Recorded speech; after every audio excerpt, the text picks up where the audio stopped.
สวัสดีเกษตรบอกกินมื้อนี้สิมาลกหอมป้อมไปขาย มันกินบ่ทันเนาะมันหลายนานเดียวเนี่ยนานเดียวแต่กินบ่ทันเฮ็ดนานเดียวหอมป้อม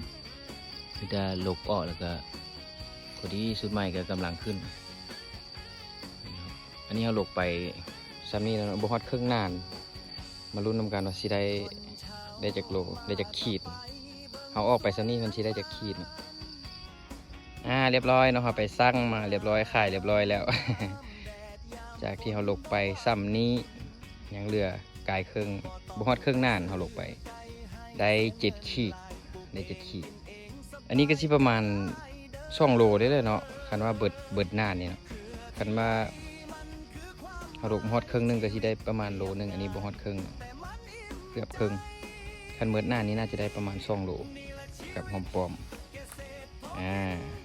นี่เนาะมันพายจะกินผักแซ่บผักสดมาเอาอยู่ส่วนนี้ได้เด้อเจ้าไปอยู่ไกลไปอยู่ม่อๆก็มาเด้อเกษตรพอกินนะฝากติดตามเนี่ยขอบใจเจ้านี่แหละชีวิตเกษตรพอกิน